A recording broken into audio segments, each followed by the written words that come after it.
Hey, this is Mad Movie Mark with a Mad Movie Mark movie review. Thank you for joining me as I review the 2021 animated drama Witcher: Nightmare of the Wolf. You're very special, clearly. Hey, well, thank you. I appreciate that very much. That's very nice of you. Witcher: Nightmare of the Wolf has a 100% fresh rating from the critics on Rotten Tomatoes and an 83% fresh rating from the audience. I'm currently reviewing every movie that has a 100% fresh rating from the critics in chronological order, and once I've reviewed them all, I will rank them from worst to best. It's not as easy as you would think. I've reviewed like 230 movies so far. Anyway, I thought The Witcher was a decent movie.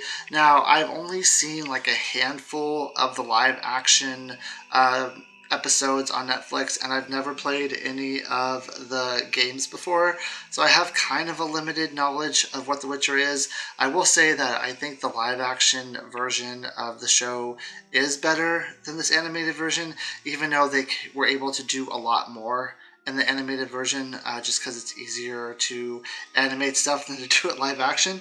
But this movie, I don't know, the beginning of it I thought was kind of slow. It is a lot of explaining who Vesemir is, who is Geralt's mentor. Now, Vesemir starts as a young child in this movie, and then we kind of show him growing up and his trials and tribulations of becoming a Witcher, kind of his reasonings for wanting to become a Witcher. Most of it is because of gold and because he has a woman in his life, or I guess at this point it's a girl in his life, a young girl, who he wants to kind of give her her dream of living by the lake and being like an artist and having this really comfortable life. And he says he thinks the best way to do this is to become a Witcher because he'll also never have fear again. He'll be a fantastic fighter, he'll be able to kill monsters, and he'll have a lot of money. So it's like every boy's dream, right? Kill monsters and be rich is kind of every little boy's dream. Becoming a Witcher does not seem like it's that easy of a process, though. Are a lot of children at one point in a group who want to become Witchers, and there's like this trial that they go through where they have to go to a swamp, and the swamp is basically weeding out the people, the boys who are not going to make it, and the ones who are going to make it, and the ones who aren't going to make it die a very terrible, terrible death. And Vesemir, he goes up to the kind of like the guy who's in charge of the Witchers, and he's like, hey, how come like all those kids died? And he's like, oh, we're just weeding out the people who aren't going to make it, type of thing. And so eventually Vesemir becomes older. He becomes this like great Witcher who is able to kill more monsters and is fierce and is like kind of everyone kind of fears him, type of thing. And there's this issue going around where this town is constantly being attacked by these monsters, and even though it seems like Vesemir is killing them, they are still coming back. Now Vesemir learns that one of his fellow Witchers, I think it's more like his superior Witcher, is creating these monsters because for two reasons. He's creating the monsters because he wants gold, and killing monsters, the townspeople give you gold when you kill monsters, and also because it provides them work. So, like, they're never out of a job. And he says that the humans are so afraid of these monsters, but they're also afraid of the Witchers. So, if the Witchers are constantly killing monsters, they're not going to be trying to attack the Witchers. The townspeople, and it's kind of like a cohesive ecosystem that's going on here where monsters are always provided and the Witchers are always killing the monsters. The only problem is these monsters are killing a lot of people in the town, and it's becoming kind of an issue around town. People are starting to talk. Now there's this sorceress named Tetra in this movie who is someone who at the beginning of I felt like in the beginning of the movie, she was trying to help Vesemir kill off these monsters. There's a specific monster in this movie who was like an elf, and then she was part of this process where they were trying to mutate her and make her this super monster. What the Witchers were doing, and it went awry, and she became like too powerful, and they're trying to contain her at some point in this movie. But then like this there's spoilers here, by the way.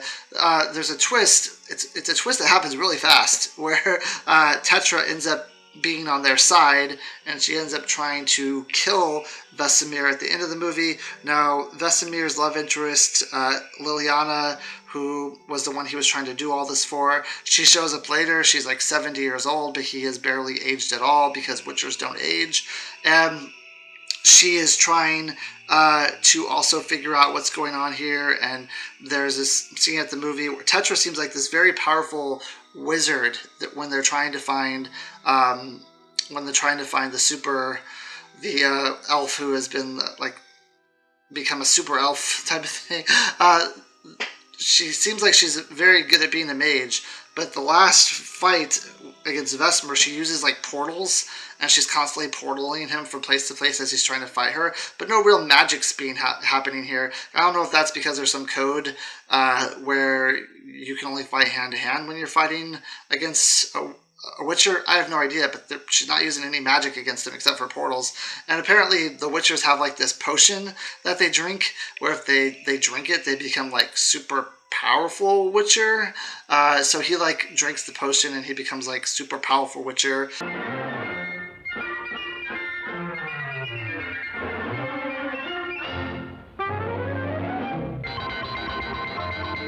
And they end up engaging in a fight, and at the end of the movie, he ends up winning. He ends up beating Tetra, but it's not him who kills Tetra. It's like one of his fellow Witchers who like comes at the end and kills Tetra.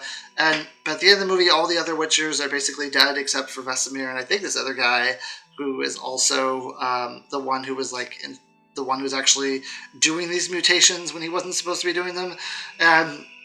And the children who are left. So Vesemir essentially is going to be like the one now in charge of training these children. And one of the children at the end of the movie is Geralt, who is the main character, of course, in the live-action Netflix version. So this is a prequel to the Netflix version. I heard it was like a movie they made during the pandemic to try to like fill for season 2, like a filler to try to explain some stuff.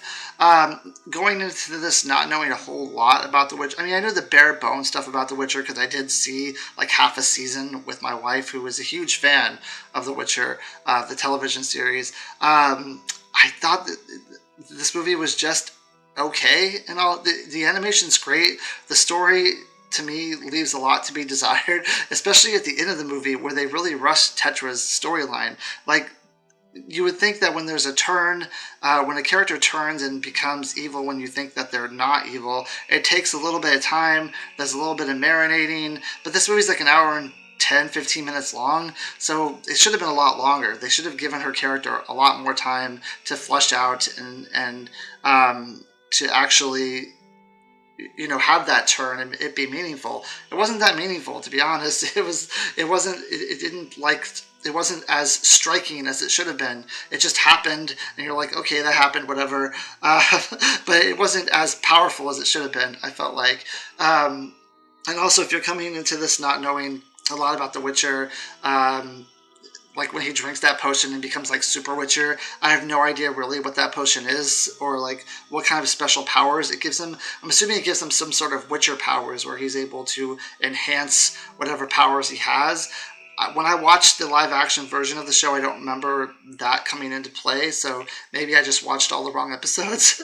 I don't know. But I wasn't too sure what was going on there. And I also thought, like, when I was watching The Witcher, they made a very special point to show that there's like some sort of guy who follows the Witcher around playing an instrument and singing about the Witcher's like escapades and what the Witcher is doing. And he was like a main character in the Netflix version, but he's not there. There's no like wandering minstrel like, wandering around talking about the exploits of the Witcher. It's really just getting into action here. There's just straight action, and I felt like it was just too fast-paced. There was no building. I mean, they take half the movie to build Vesemir's character and who he is and why he is who he is, but then like the other characters, I feel like they just rushed with them, and it wasn't fleshed out very well. But the action is very good. At the end of the movie, the action is very good. The last couple battle scenes are very good. The first half of the movie, just because it was all like basically storytelling and character building, I thought it was a little slow for an hour and 15-minute movie. How could a patch of it be slow? But I thought it was kind of slow. I didn't think it was all that interesting, to be perfectly honest. And I really kind of tuned out a little bit every now and then. But the movie was okay, you know. I prefer the live action. The live action show, what I've seen of it, it's a 10 out of 10. I just haven't had the time or like the will to start a series all the way through. I've only watched a couple episodes because like I said, my wife was watching them at the time, so I jumped in. I don't even think I watched like episodes in order. I just kind of jumped in every now and then for an episode and watched it. I prefer that actually than this. This was just too quick. It went like the last half of the movie, which was the exciting half of the movie, just went by too fast. I just felt like it was kind of, they were trying to end it quickly when they could have just made the movie a little bit longer and explained things a little bit better. But it's a 7.5 out of 10 for me. I liked it, but I didn't think it was that great of an animated movie. There are definitely much better animated movies that are 100% fresh. And I really don't understand what makes this movie better than a lot of animated movies. It just seemed like it was okay. So 7.5 out of 10. I hope you join me next time when I review a movie called Brother's Keeper. Thank you. Have a great day.